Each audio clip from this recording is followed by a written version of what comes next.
Well, my name's Bob Hailstones. The last time I was anywhere near this aeroplane in the squadron service was at RAF Scampton from 1962 till 1965. I was a navigator plotter, and at that stage, of course, it was during the Cold War, and we were in the situation where we knew we might have to go to war, quite possibly up to 15 minutes readiness, and in particular at the time of Cuba it looked as though things could get very awkward, but luckily, of course, Khrushchev backed down and it didn't happen.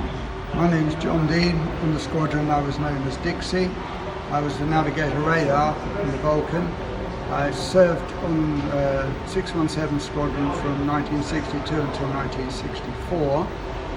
One of the lasting impressions I had with that aeroplane was when we took off and full power was applied, because I was facing towards the rear of the aircraft, I was pushed against the edge of the navigation table. So it was a very, very impressive feeling to be pinned against the table in that way. Very powerful aeroplane. We were often conscious of the power that we had. The four engines, I think, were each about 20,000 pounds thrust, which produced a tremendous force. Don't forget the Vulcan howl. Oh yes, the Vulcan howl.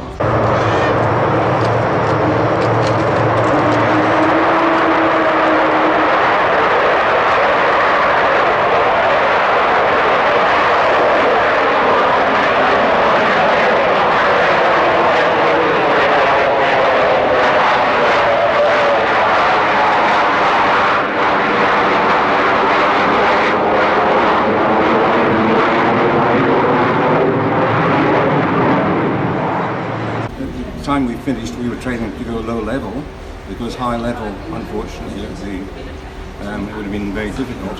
So of course low level to get below the radar, and we were going low level, and as far as I'm concerned, the Dambuster experience is not at jet speed, but it would be similar to the stuff that we did so many more years later.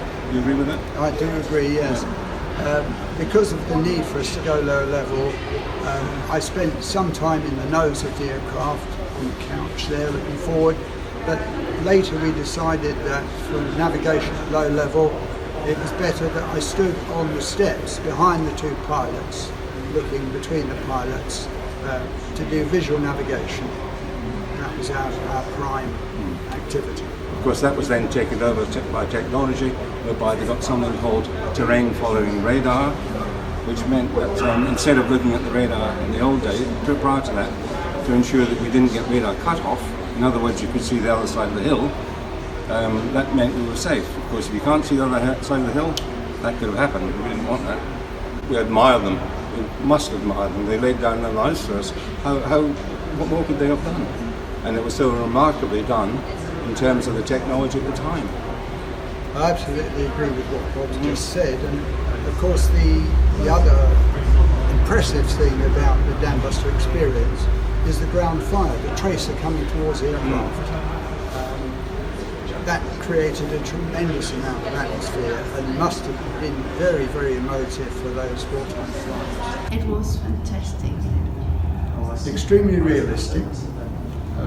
Very realistic, as good as anything that I've been in, where it's the reality show. And I loved all the firing and so on that was going on all around. It was wonderful. As far as I'm concerned, it was as near to perfection as computer technology could take it.